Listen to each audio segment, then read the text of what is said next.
Good evening, everyone. My name is Eric Wright. I'm an education specialist for the Wisconsin Veterans Museum, and I'd like to welcome everyone to another fantastic evening of a drink and draw. We have Yvette on board again tonight. Molly's in the house along with us. So we're going to have a great night as usual. But before we get started, I just want to say a quick thank you to the Wisconsin Veterans Museum Foundation for their continued support. Without them, we would not be able to put on all the free virtual programs and in-house programs that we do as well. You can find all those programs listed at our website, wisvetsmuseum.com. And I'd also like to thank our sponsor, Generac Power Systems. Both of those entities continue to give us the support that we need to be able to carry on with these virtual programs and just expand our reach across the whole U.S. and the world as well, which we've done over the past 2 years.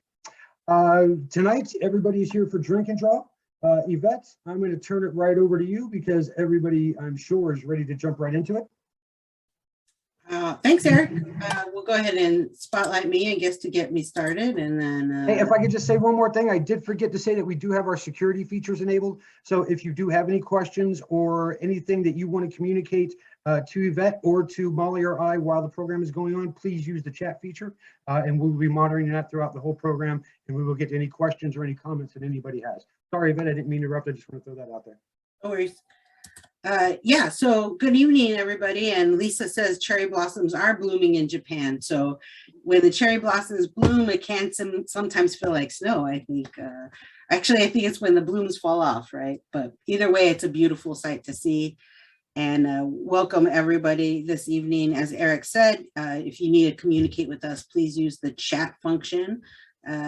I know we had a request before. My name's Yvette, Y-V-E-T-T-E. If you guys have not been with us before and we're wondering how you spell my name, that's how you do it. So I'm happy to have all of you here today. As sort of promised in the last Drink and Draw, if you were with us, when we were thinking about what the next opportunity for us to draw this evening would be, it's going to be back to the basics. So I thought we would do some basic drawings using your shapes. As you know, that's my favorite thing to do, lay out everything in shapes. But I also thought maybe we could visit some introductory perspective conversations. And I have this wonderful, if any of you are self-taught or when you were kids, where you teach kids the basics of drawings, and you go to the craft stores, you'll always find the Walter Foster books. And so if you aren't familiar with the Walter Foster books, I'm holding one in my hand here. This little red logo is the Walter Foster because I have my screen background. I don't want it to disappear. But Walter Foster teaches very basic back to the put one line here to the next line. And for kids, it's a phenomenal way to learn how to draw. Or if you're trying to revisit your skill set, you revisit some beginning skills to get you back to where you started from, Walter Foster books are the way to go. They're very step-by-step focused, explanatory. And the reason why I picked this for this evening is because I think I've mentioned in other Drink and Draws that perspective is sort of my Achilles heel. I understand it. I did this as a kid. I did this in art school, and in my drawings, I can use perspective. But to try to communicate it and teach it and break it down, sometimes in my brain, thinking three-dimensionally will find some barriers. So if any of you guys are in the same boat of when you go from 2D to three-dimensional, and consider perspective, it can be a little daunting, or some people are just so really well tuned into that. So let me know if I get a little confusing or convoluted tonight, but I literally am going to be walking through some step-by-step with you and experiencing this with you. So if you also have helpful hints, don't be afraid to let us know in the chat.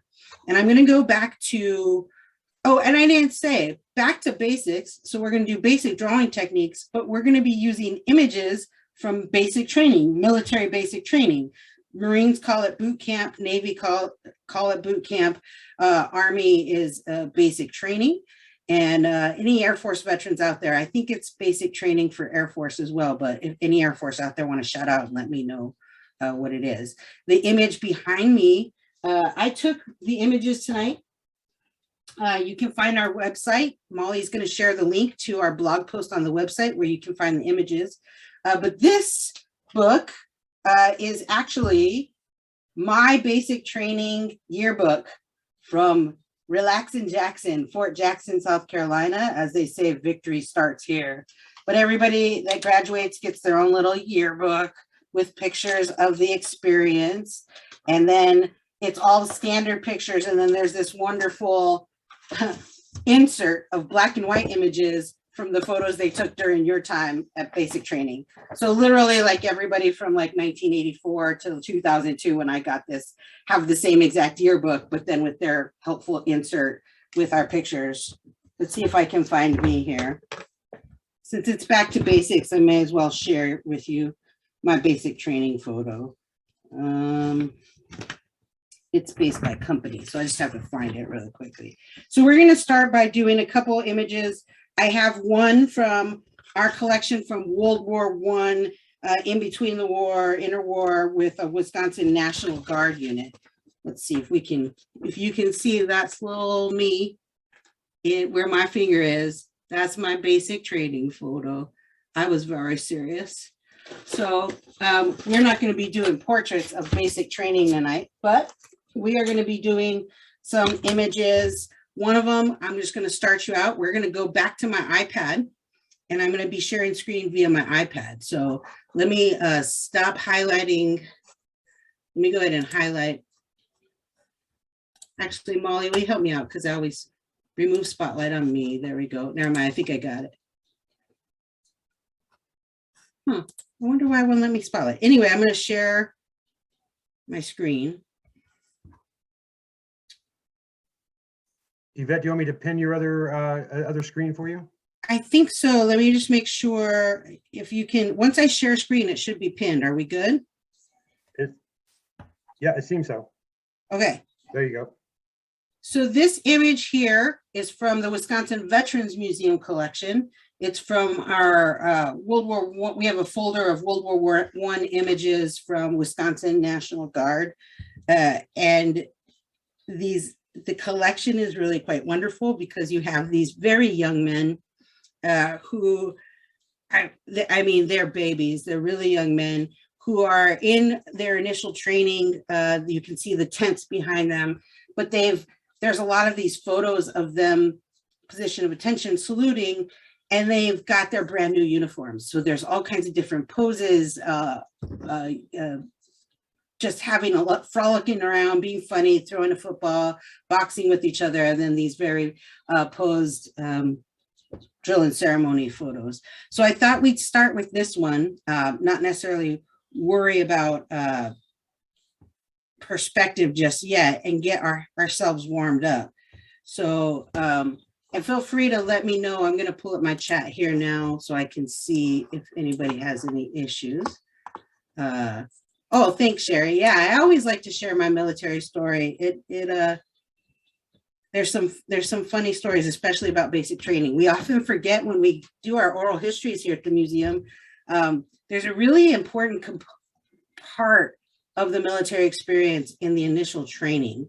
A lot of us think that the stories of deployment or war zones are so important, which they are, but that initial training is really where you learn everything that you're going to use in your military career. And a lot of times it doesn't make sense until it's in action down the road.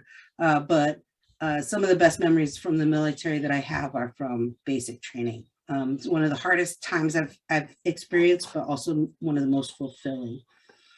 So what we're going to do is, since this is back to the basics, I'm going to start out by laying out a composition and just using basic shapes to identify what I want to draw. So you see the image here to the left, and then I'm just going to draw since we're going to be talking about perspective, I'm going to use some of the same terminology. I'm going to do my horizon line, which is this area back in here. I'm going to do that's not what I wanted. this back here would be our horizon line, right? And if you think about when you're looking out on a horizon, that's out in the distance. And I can already tell that I put this a little too low. So I'm going to just take that away really quickly. And let's go back to a darker color. I'll just go use blue. So I'm going to put my horizon line up here. And then I'm just going to start laying out. His figure obviously sits about a quarter of his figure sits above the horizon line. So I'm just going to measure out some spacers for me.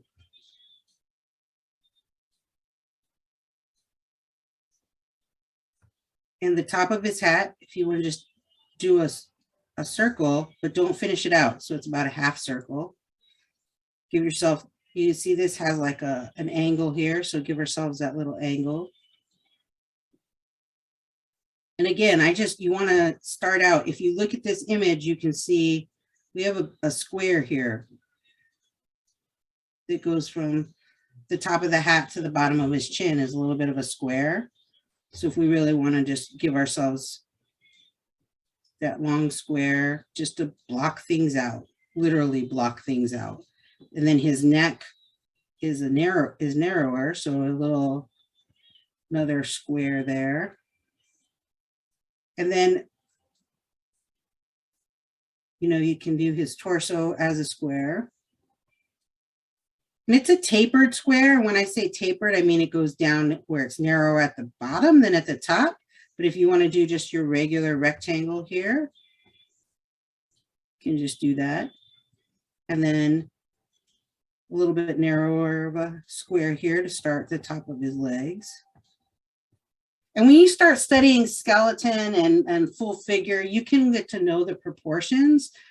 For the sake of tonight, I really am just using basic shapes to break things down. And where his knees are, really, if we think about knees, they're circles, right? So I'm just going to put these two little circles for reference here. And then these are more triangular, trapezoidy, right? Another little square here. And I'm going really fast. But so take your time if you want to really measure out, you can. This is where perspective, where I've done it so often, perspective really does come into play with how his feet are. For the sake of what we're doing here, I'm just going to show you this is a tapered square. It's actually got more of an angle, so. What I would do is I start to see shapes and things, so I'm just working out shapes in my mind.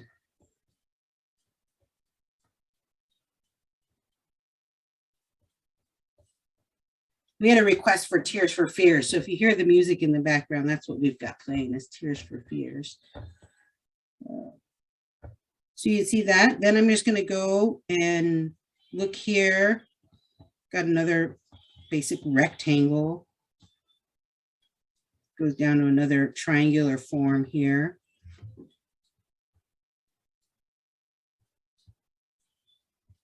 Couple rectangles there. And then his arm really, if you look at it, sort of makes a triangle, doesn't it? So we can mimic that if we want to, that line, to help us figure out, just make that a triangle and then make this a triangle. And we know where, so whenever we look at joints, you can also think about, I'm going to add a layer here and I'm going to take off that layer and draw my new layer. If we want to think about starting points, you can start with your stick figure. So just start with a little dot up here. He's standing pretty much up and down, right? So there's no angle on him that we can see. And then where his chin is, you could draw a little line here. But you can then, where his shoulders go, you can draw this little line here. wherever our joints are, we know that joints are like ball peen joints, right? So like they go inside and they roll around each other. That's what gives us our movement. That's a little bit too wide, but think about where his shoulders are. You can think that's his shoulder joint. And then on your hips, it's the same thing, right? You have these, if you think about where your legs go, there's a joint like this, right? So you can think of that. And then down on your knees are other joints. So you could think about where do those connect? Down your ankles, another joint down there. And then the line comes out like this. Think here. Oh, right. So you have your shoulders. Then it comes out your elbow. And then you have your wrist here. And then down. His elbow would be more. I'm looking at proportions now. You can see my proportions are off, but you get what I'm saying about filling the lines. So if we are looking at that figure, just by those lines and dots, you can already lay out where his body parts are at. Yep, I will show the other example, Sherry. I was just pulling that off so I could show you that this is another way to sort of line out. I could put both at the same time, but that would be, so yeah, if you look at, give me 1 second. Yep, okay. So these are both at the same time. I'm gonna move this guy over so you can see how it plays on top of it. My proportions were a little off, so I might.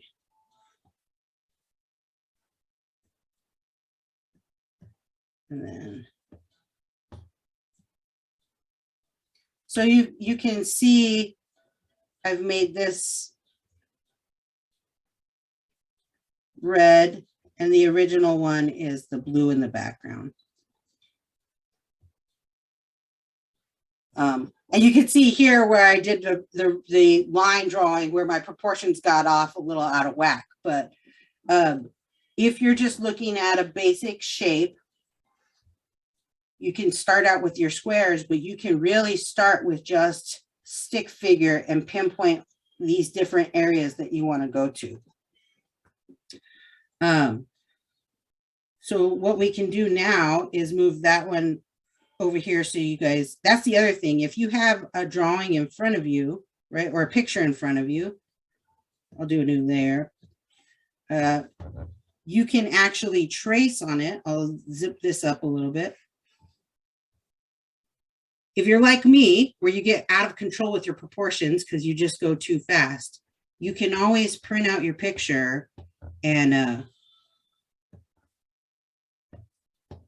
you can always print out your picture and start from here and trace on top of it, right? So we have a half circle, right? So you could actually do a whole circle here and then an oval here. And then this is a circle. And then the neck is just a circle.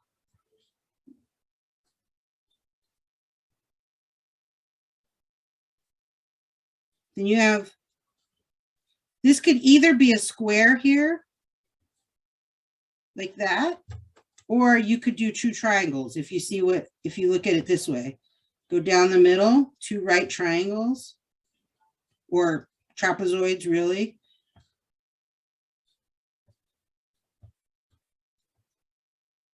And then here is just a regular square. Sometimes on the hips, because I know a skeleton, and I've broken down things into skeletons, I'll do circles here to show you where the hips will lie. And that's where you get that curve of the legs.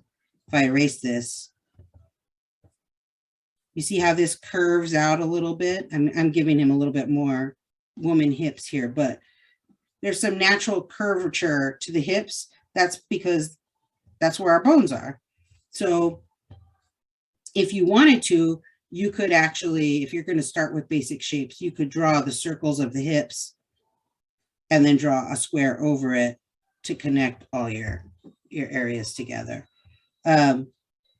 Here again, you can do one of two things. You could do this triangular shape here, and then there's a triangular shape here, and that's going by the clothes. So you'd have three triangles, right? One here, one here, one here. You actually go down to where the folds of the uniform fall, and a circle here and a circle here. And then the calves are another area where I like to put a circle so that you actually see where the anatomy falls, and then you could do your trapezoid here. And then squares for the ankles, but we've got that joint there, so I will put a circle. I'll lift up. And really, if I'm looking at this, it's a rectangle, circle, so that when you start connecting lines, you already have those curvatures. Again, we have another parallelogram here, a circle of the elbow, trapezoid.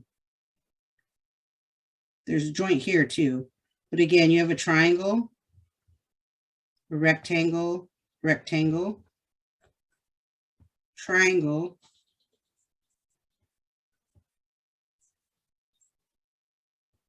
this is really much more of a square there, and then a triangle there. So if you look at it that way, that's the basic figure broken down into shapes.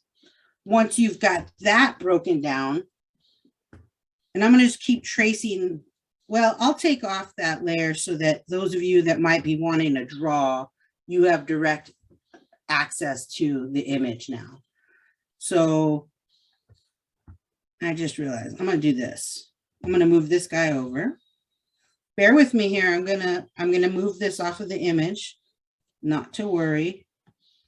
So I'm going to take what I just traced off of that image and move it over here so you guys can still see the photo. This is the beauty of doing something like this in the iPad, is I can do all those fun tricks and be able to show you guys the next steps while you still have access to that image. So if I create a new layer now, I'm going to go with this gray color, this gray green. We can now start figuring out our shapes to really detail in on the image. And you know, there's that dimple in the hat up there. That's really just a circle, isn't it? That's just a half circle. So if I did the whole circle like that to get that dimple, all I need to do is remove that top part. And there I've got that dimple. So same thing here. And if anybody works in Illustrator, I don't know if we have any computer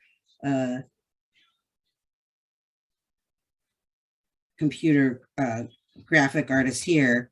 This is how you break down images for vector drawings.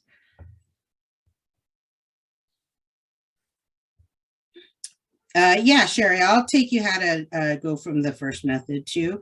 If folks want to go in, I'm just kind of going an overview. You guys can keep going on your methods, but I'll swing back to each one and show you the next steps on that.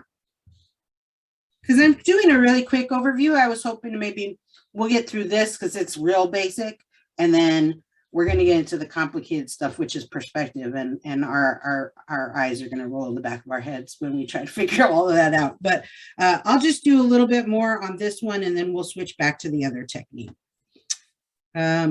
So as I said, you've got the dimples up here, which all of that will be taken care of when you start getting into shading, but we're just going to do some outline of this hat here.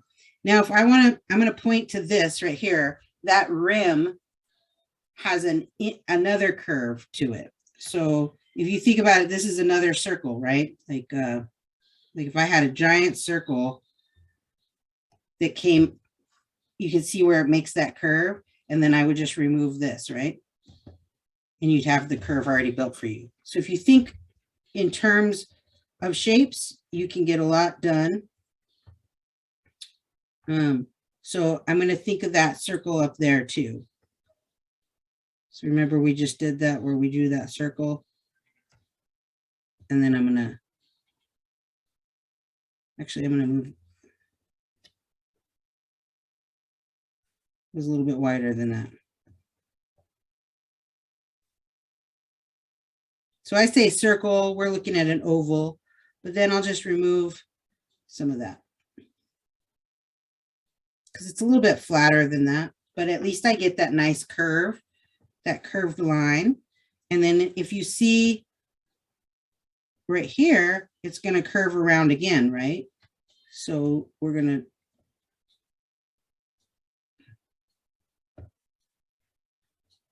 and then this just sort of goes flat over here. So then we'll bring down his face.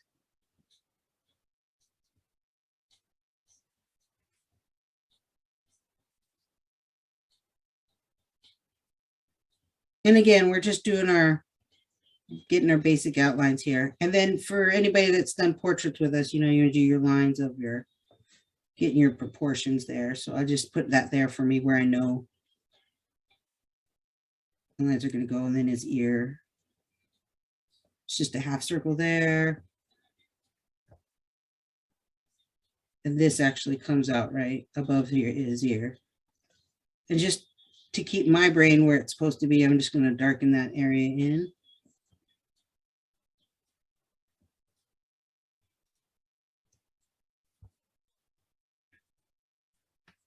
And then his neck, you can see here, see this curve there? You can do, if you want to practice getting all these techniques, you can really start using semicircles everywhere, you know, to help you build those.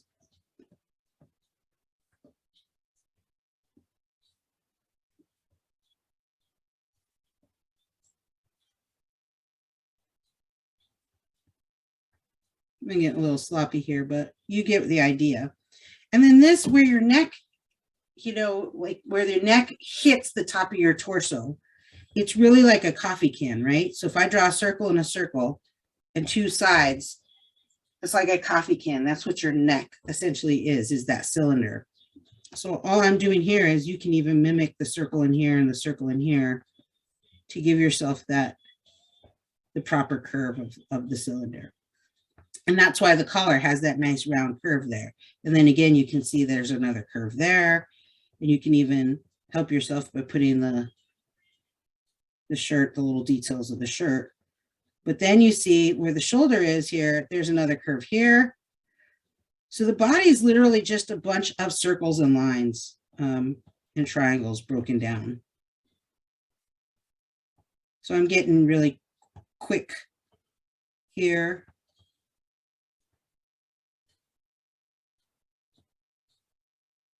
Another semicircle there, because we have this, remember I told you we have the shoulders here.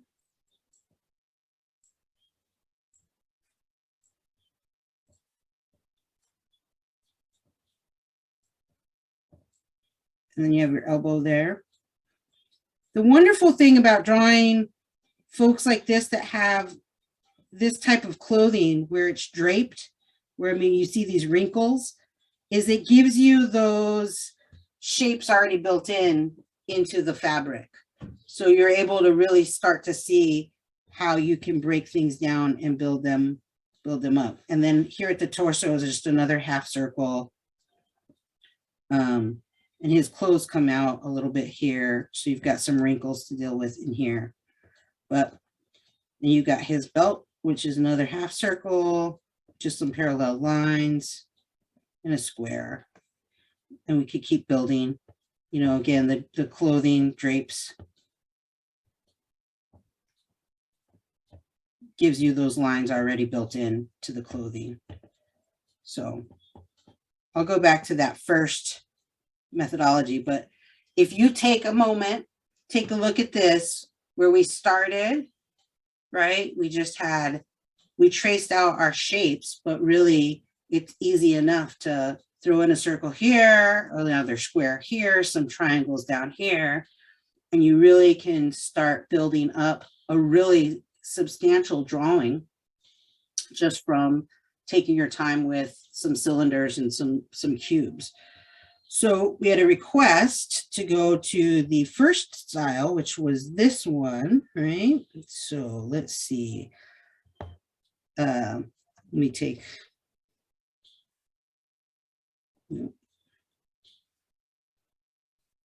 Sorry, I've got to find the layer where I was drawing everything on it. Okay, so Sherry, this is essentially what we just did, but with the green. So it was the same thing, and I'll turn that green on so you can see. So if we look at this, the first drawing I started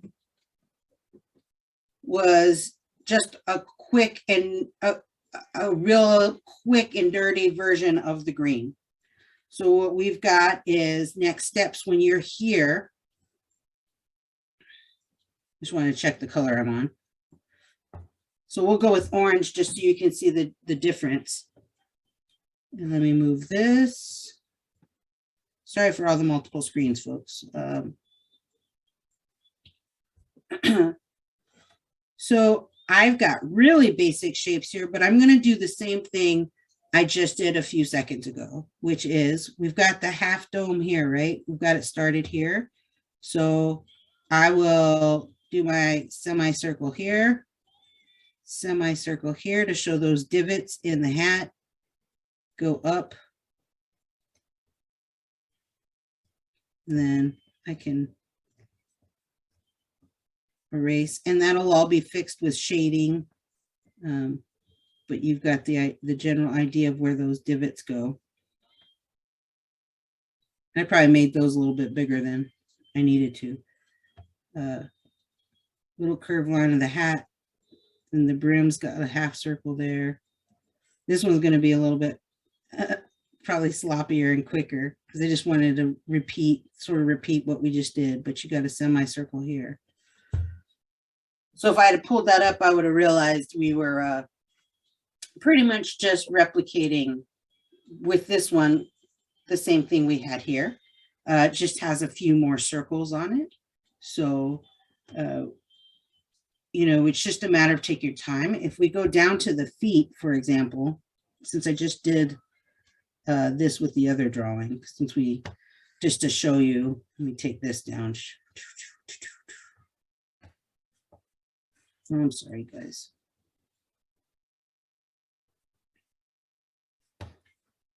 If you look at this drawing that we did, we've got it really starting to come together with your pants.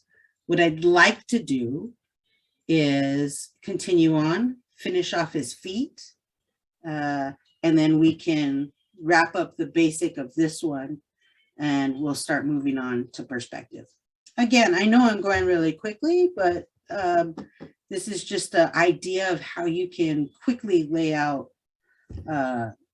your composition and get your basic drawing down so that you can start to add details in. You're welcome to use different colors, sides of your pencil. I'm just worried about my shapes and my outline tonight, so I'm not worried about different types of pencils or using the side of your pencil. Gotcha. Great, Sherry. I'm good that you're still tracking with us. So I think what we're going to do is I'm going to move this little dude back over here, just so we are in alignment with where we want to be. And then we'll go back to our, we'll go back to this drawing, and we'll keep drawing. We'll keep adding them in. So you should still be able to see the figure there. If anybody can't see the actual photograph, let me know. And we've got the pants. So like I said, you've got the drapery already established to let you know This is helpful when you're trying to figure out shadows and where your light source is coming from. But I love this kind of pant though. This World War I pant where it just balloon blouses out. The way that the folds drape. One of my favorite things to draw is fabric, especially with charcoal. I'm a very painterly charcoal artist, so my charcoals look very painted. And it's usually because I love to find folds like this to find the shadows and take out the highlights. So when you find an image like this, take advantage of it. It's giving you all of the clues. They're pointing you in every direction that you need to go. Now, if you remember on the cabs, I drew those circles. And we actually have, if we look at what I talked about with the coffee can up here, we have something similar here. So if you draw an oblong circle like that, and then taper it down like this, almost like a cone, and do a smaller circle here, right? You can see you've already got your legs coming together. So if you think about this, if you think about your legs, picture, your kneecap, right? Your patella, right? These are how we're all connected together. And then the other top part of our leg would come like this, our big ham hocks of quadriceps.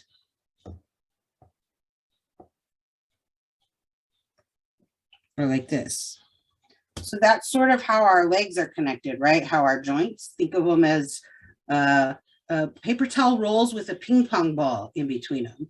And you've got an easy way to build up your shapes. So now that I've shown you the example here, this is how fun puppets are made, marionettes, and how the joints are connected.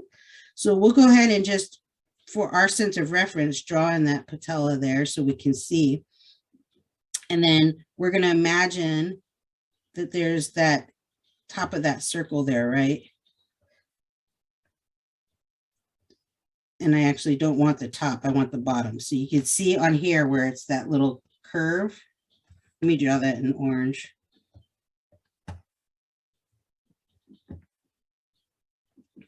So if you're looking at the photo, you can see where that circle is there. This is where I was talking about. I'm just going to do it on his legs here. We have that cone.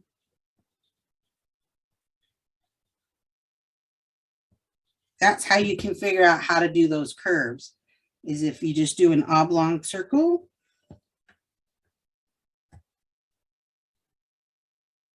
And what I mean by oblong is like a squished circle, right? It almost creates a disc. And then you just bring it down and then make another circle, connect that. And then you would just erase that, then erase that top part. And there you have it. Now you've got a dimensional looking object. So I'll erase that for those of you that are using our wonderful photo as reference, and then we'll return to our drawing. So I'm going to take that, bring it down. And we've got the calf in there. If you see this rounded calf muscle here. So what I'll do is that circle that I gave myself, I'm just going to follow along that line and then take this. And I've made this a little bit too fat. There's a lot more of a gap in here dealing with my positive and negative space. If we think about it right here where I'm coloring brown, there's a little bit more of a gap. Because he's got a little skinny leg over here. And once you get better at this, I have much more of a finesse, so my drawings will have a lot more of this like loose feel to it. But for today, this is a really tight drawing because I'm looking more at the shapes.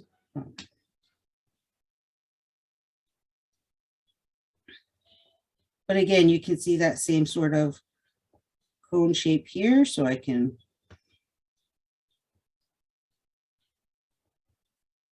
build this up.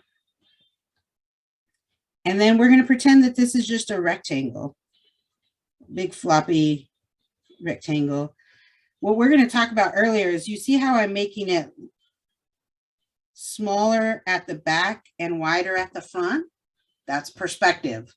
So I already know how to do that in my mind, but if you're not familiar with perspective, you can just build a square here, build a square here. I'm on the photo now, if you can't see, and you don't have to necessarily know how to do perspective at this point. Just know that as things go back in space, so if his toe is here and his ankle's back here, as you go backwards, things will get smaller. And as you come closer to the foreground, things are going to get bigger. So that's how, in your mind, if it's not looking quite right, if your square is just looking like a square, think about that. We're going back into distance, so this should be smaller back here than it is in the front. And then his toe box is a circle, right? So we're making yet another sort of cylinder here. And you can play with some details on that. And then again, here you've got a bicep muscle, an elbow, and I often will do the cylinder up here. This one's a little trickier because you've got muscles that are keeping this all together here. So that's about learning musculature. But keep practicing with the shapes, and you can see we actually have really developed a drawing just in a few minutes that we can take to the next step and really develop stronger. And then we'll put, you know, if you really wanted to build the drawing, you could put your horizon line back in there. I changed the drawing, and we're about to get into perspective, so you'll start to see this trail come out and your little trees in the background. We've got our little World War I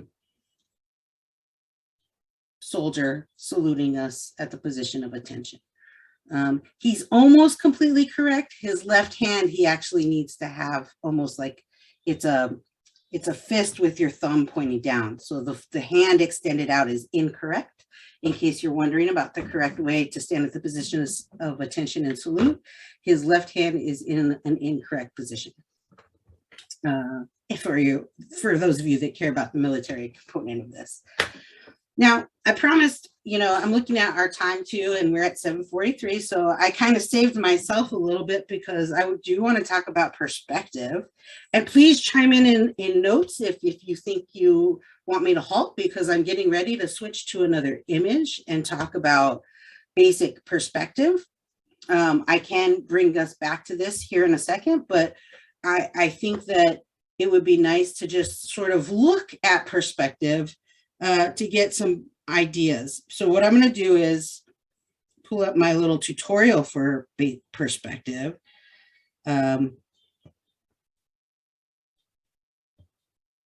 So when we look at perspective, you have 1-point perspective, 2-point perspective, and then 3-point. For the sake of tonight, I thought we would focus on 1-point and 2-point because it can get very three-dimensional drawings using perspective. Think about architectural drafting drawings. You know, if you take from a floor plan, if you have a, forgive me, I have to give myself a new layer. If you have a floor plan, right, of a house, let's say, and each room has a wall that's broken down, right? And so if you're looking at a floor plan of a home, for example, you've got different rooms blocked out. That's 2D. That's looking directly like bird's eye view down. You only see the tops of the walls. You don't actually see anything in three-dimensional space. But if you take that rendering and turn it on its side, then you start to see the walls start to pop up, right? And rooms start to take shape and take form, and you're looking in and so on and so forth. I'm not going to recreate that three-dimensional, but you get what I'm saying when we're talking about perspective. So if we're looking at 1 point perspective, we'll just double check and make sure everybody's following along with me. If you're looking at 1 point perspective, this is the horizon line. So if you're looking at the sky, you go outside and you're looking at the sky and you see that sometimes you can see it, but it's that imaginary line that falls along the distance, right? Often you'll see in pictures where you see the sun setting on the horizon line, right? So there's your sun setting on the horizon line. For perspective in 1 point, it means we're going to take 1 point back on that horizon line, which is known as your vanishing point. Why? Because as things move to the back, right, they begin to vanish. They get smaller. They begin to vanish. So if we're looking at 1 point, we just take angles out of that 1 point. So I'm going to disconnect this from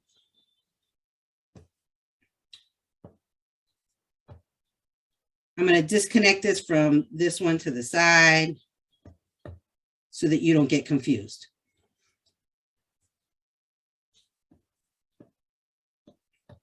I'm starting my own 1 point. This is an example on the left. I'm going to show you how it's working on the right. So 1 point on one horizon line. This is our own entity. This is just an example. Okay. From the vanishing point, angles come out into space, either up and out or down. Now, remember when I told you things in the foreground, right? Like if I build a square, if I do a perpendicular line here, this line, if I'm drawing an imaginary box with walls, right?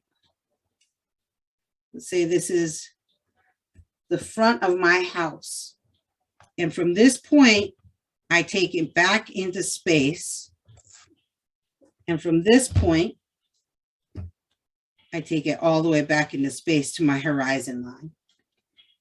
Then I draw another line here, parallel. It should be parallel. So you've got horizontal line, parallel horizontal line, parallel horizontal line, parallel horizontal line.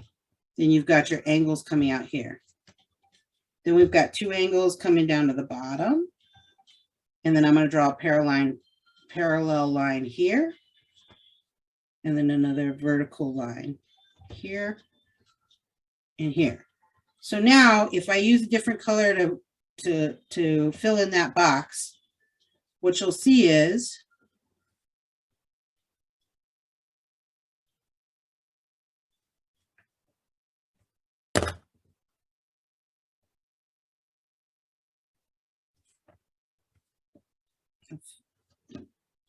do this so that you can see.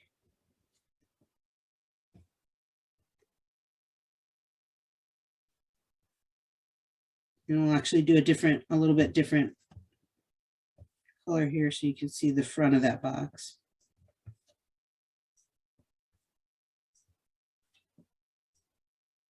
Right, if I fill this all in. Now we have that cube in space, right? And it actually starts to look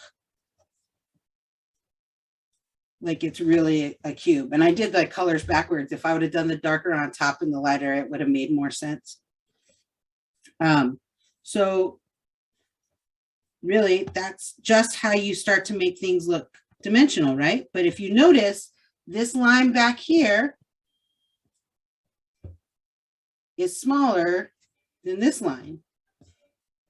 What's really fascinating about perspective drawings is there's some optical illusions going on.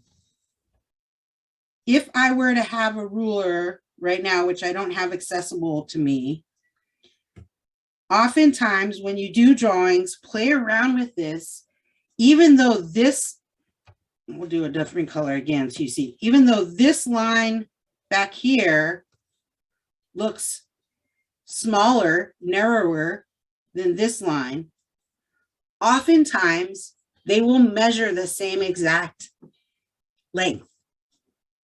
it is crazy that the optical illusion is such that you will think your mind is telling you that is smaller and this is bigger, but in reality, they're the same size.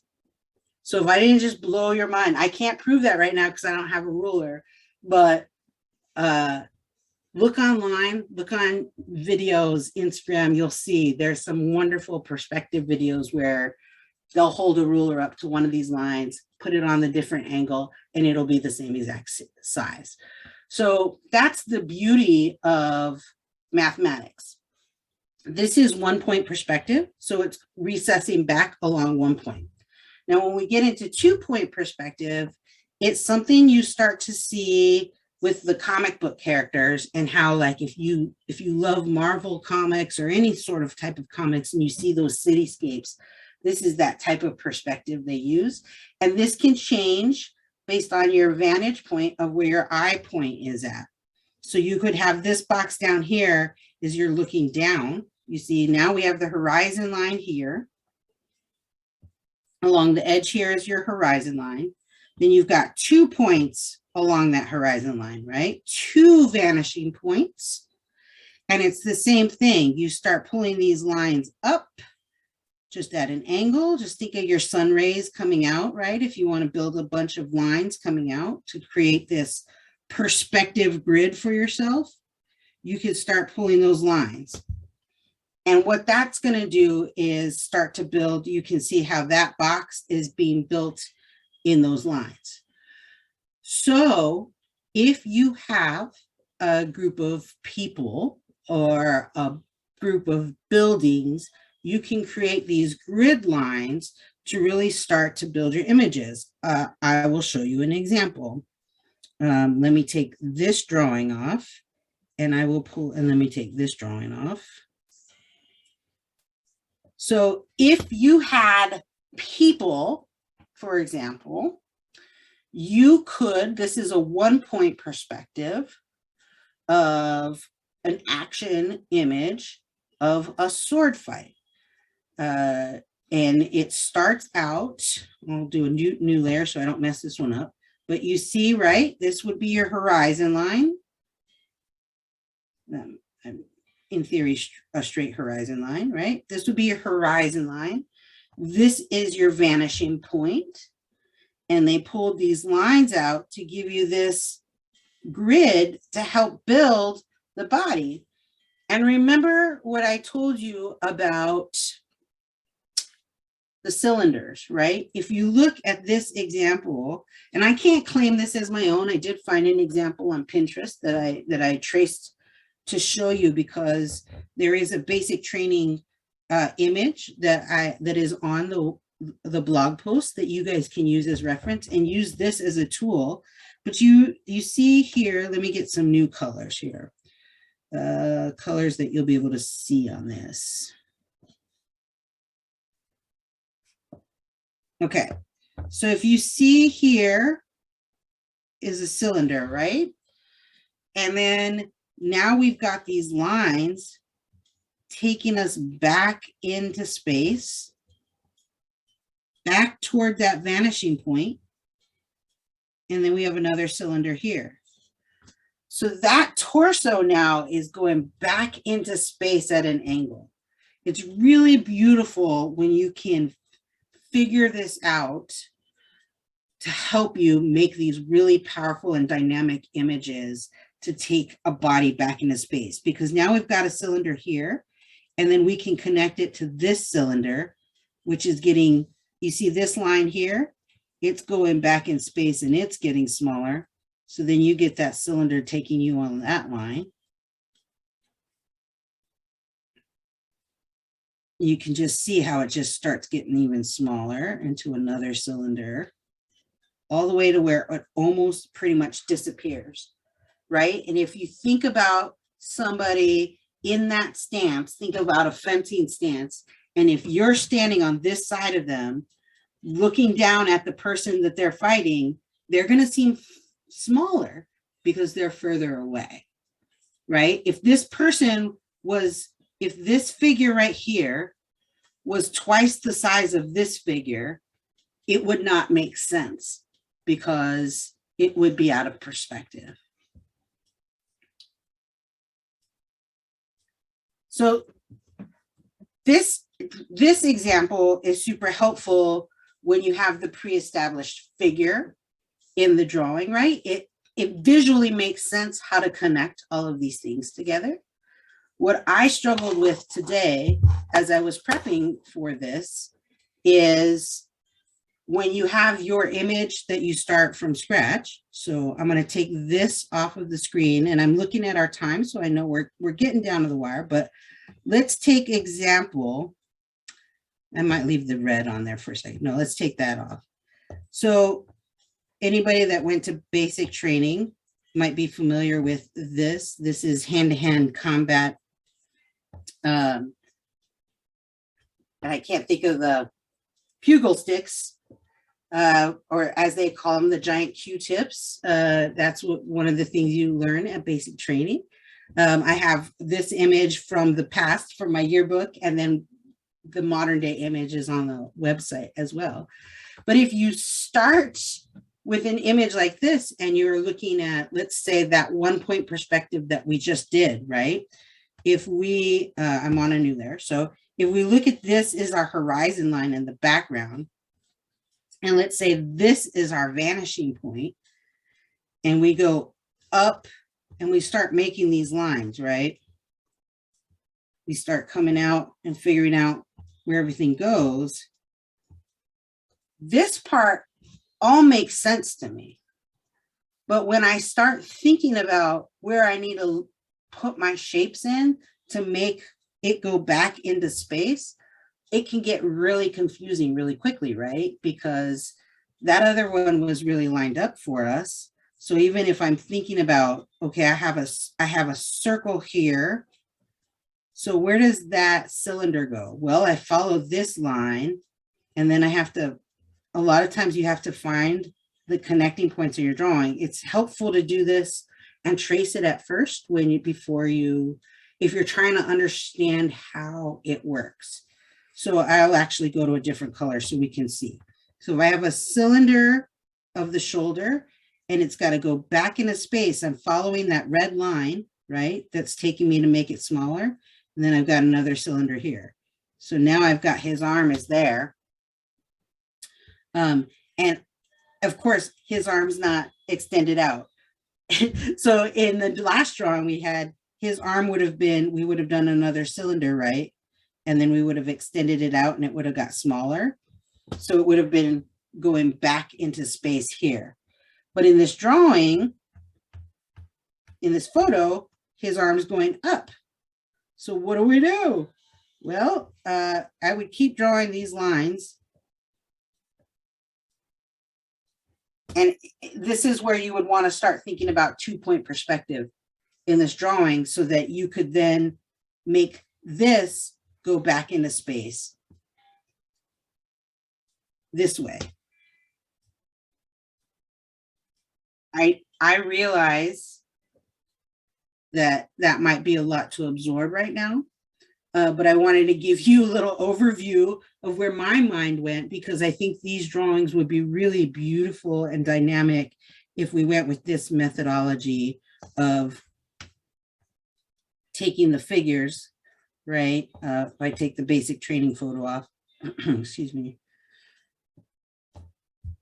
in getting it dimensional, like these comic book characters. I think what would be normally a very boring, mundane, basic training image. This is Bayonet Bob. If you ever were in the military, the bayonet course is these giant statues with big tires. Eric will know what I'm talking about. And of course, in World War I and World War II, they still, donned their bayonets, and hand-to-hand combat was a real thing. We still do get issued bayonets. It's just not, it's much less of a reality. You will be in a bayonet fight in this way, but it's still trained. So on the end of your M16, a bayonet is attached, and there are ways in which you have to gesture forward. And so the tire statue is called Bob, Bayonet Bob. And when you go through this, there's a whole lot of like screaming and yelling that you become the warrior that they want you to be. But this is from my basic training unit. And so something that's as mundane as this image, as you go back into space, as you can see, he's on a different layer. So let's just get to a new layer. You know, he's of one size. Then the next person back here is a little bit smaller. And then this little person's a little bit smaller. And then this person's a little bit smaller. And then this person's a little bit smaller.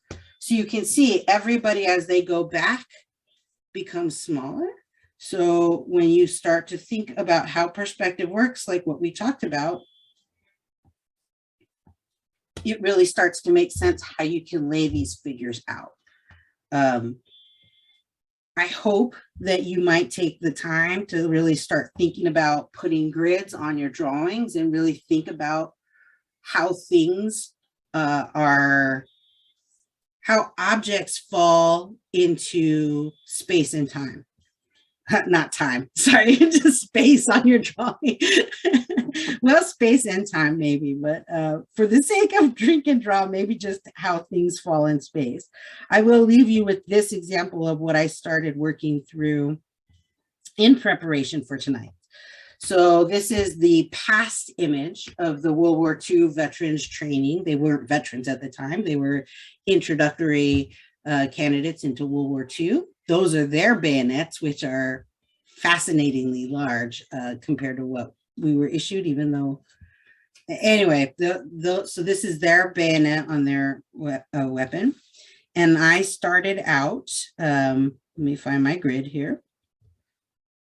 We're doing a 1-point perspective.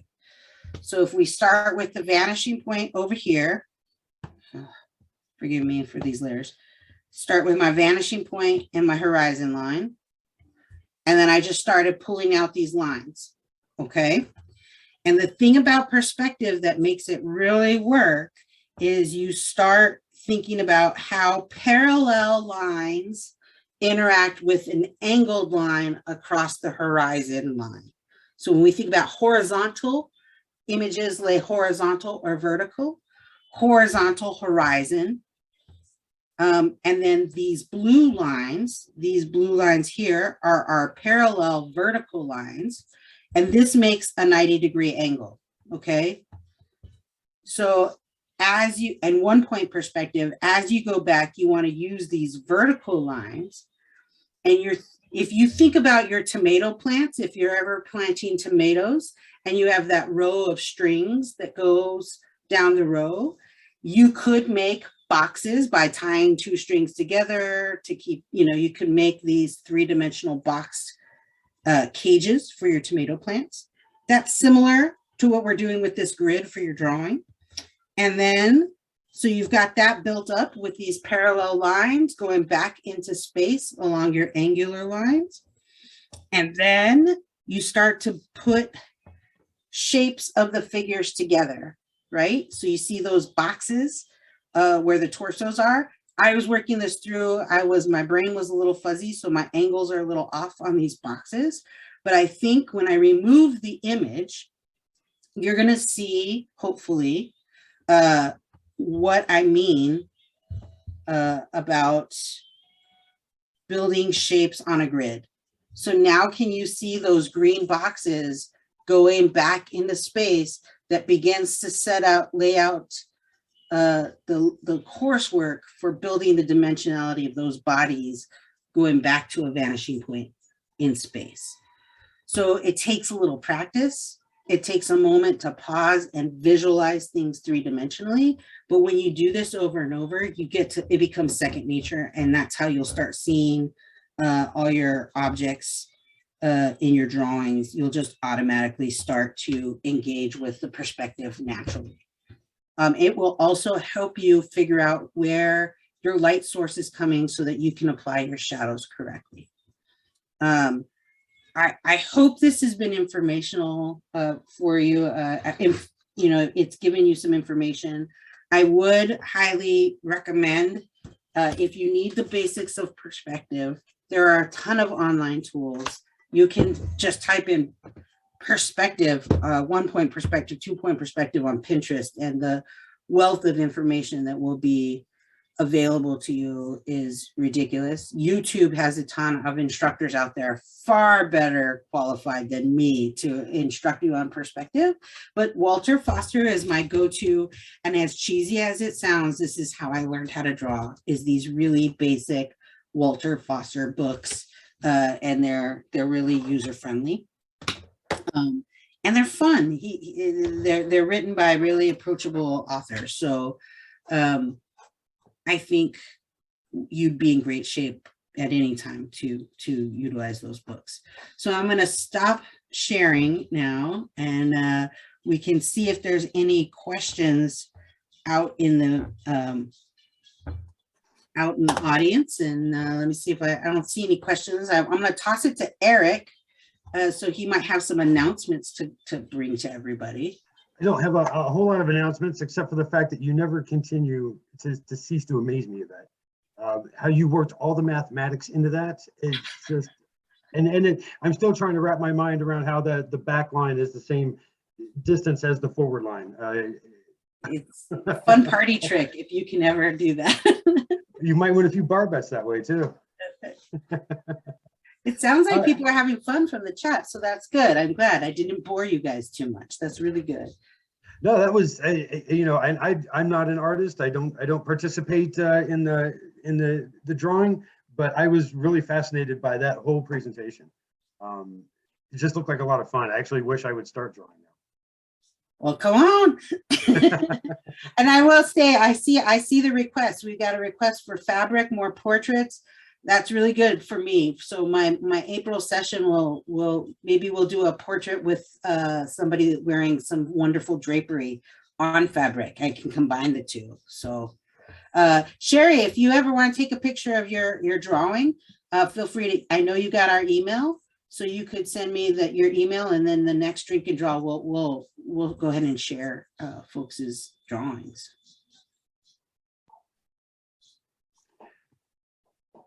I guess there aren't any more questions. It's just a lot of comments and a lot of thank yous, and just everybody saying how much they enjoy your program, as always. Thank you very much for attending tonight. We are certainly happy to have our audience members show up almost religiously every month to join Yvette and ourselves. So again, thank you. And Yvette, of course, thank you to you too for coming out and doing this again for us. Fantastic. Molly, thanks for keeping everything under wraps. And I hope everybody has a great weekend. You can find more of our events at wisbetsmuseum.com, virtual and in person. So please check that out. If you are in the area, we would love to see you at some of our in-person events. I hope everybody has a great weekend, and we'll see you next time.